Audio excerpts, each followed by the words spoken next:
Hello, bonsoir à tous, j'espère que vous allez très bien, très bien, où que vous soyez. Je suis Régina Reine et je suis heureuse de vous recevoir dans mes chroniques beauté.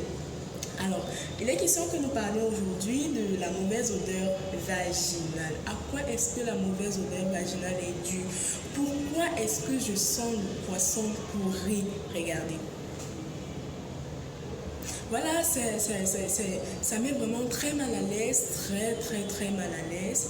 Mais il est important de savoir, comme le philosophe Bacon l'a dit, on ne commande à la nature qu'en lui obéissant. Ça voudrait dire tout simplement que chacune de nous a une odeur qui lui est propre. Seulement, quand on constate que l'odeur devient très forte, ça voudrait dire forcément qu'il y a un problème. Et s'il y a un problème, et pour connaître qu'il y a un problème, il faudrait premièrement aller se faire consulter. De grâce, les femmes, quand ça ne va pas, allez vous faire consulter par un gynéco. Ça, c'est très important. Maintenant, il y a des méthodes naturelles qui vous seront données afin de venir à bout de ces mauvaises odeurs-là. La première chose qu'il faudrait savoir, c'est qu'il faut bannir tout ce qui est savon, gel intime qui ne respecte pas le pH de votre vagin. Il faut bannir tout cela. On se lave le vagin uniquement avec de l'eau. C'est important parce que plus vous lavez le vagin avec des produits qui sont assez forts, trop lourdement chargés en matière, plus vous aurez votre flore vaginale qui court le risque en fait d'être irritée ou abîmée. Et ça va tout simplement vous donner des démangeaisons et quelquefois beaucoup de pertes blanches. Regardez. Donc, c'est important, c'est très important de faire attention aux produits que vous utilisez pour votre vagin. Généralement, de l'eau suffit. De l'eau suffit à se laver le vagin. Autre chose qu'il faudrait savoir, c'est tout simplement qu'il faut faire attention à ce que vous portez. C'est important. Ne mettez pas des sous-vêtements trop, trop serrés. Privilégiez des sous-vêtements qui sont en coton et qui ne servent pas, qui n'attrapent pas beaucoup la partie génitale. Là, ça permet que votre vagin puisse être aéré, que votre vagin puisse respirer. Ça, c'est important. C'est très important.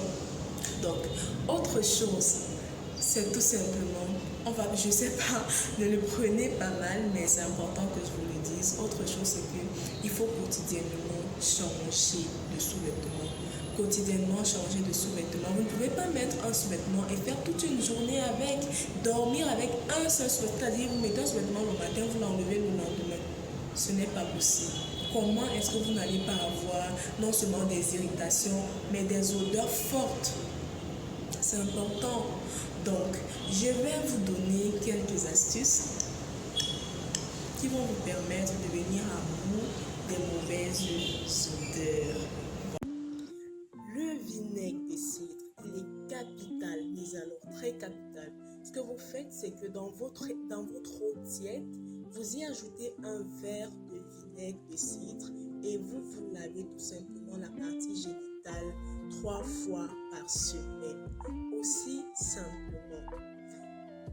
Maintenant, pour ce qui est du bicarbonate de soude, ce que vous faites tout simplement, c'est que vous y ajoutez un peu de bicarbonate dans votre eau et vous rincez la partie génitale.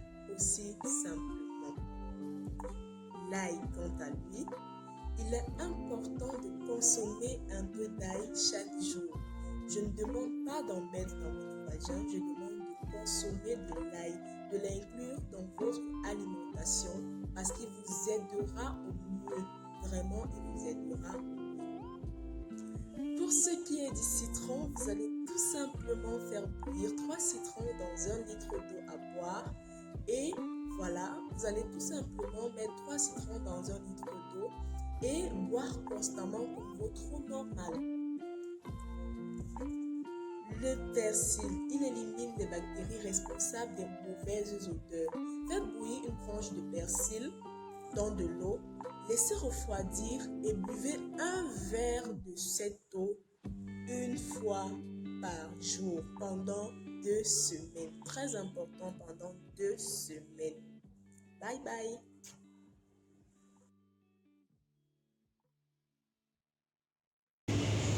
Voilà, j'espère que vous pourrez désormais appliquer les conseils.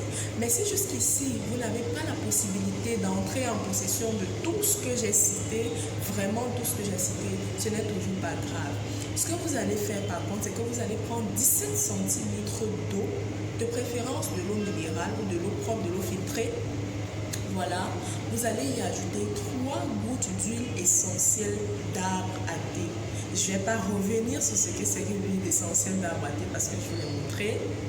Voilà, vous prenez 17 centilitres d'eau, vous y ajoutez 3 gouttes d'huile essentielle d'arbre à thé et vous faites tout simplement votre toilette avec. N'oubliez surtout pas que quand un problème surgit de l'extérieur, ça voudrait dire qu'il a commencé à se manifester depuis l'intérieur. Raison pour laquelle vous devez faire attention à ce que vous mangez. Très important. Attention à ce que vous mangez. Évitez des aliments comme le pain, des choses comme la bière, etc. Privilégiez beaucoup plus des aliments qui vont vous aider vraiment. Des choses qui vont vous aider à maintenir au mieux le pH de votre flore vaginale.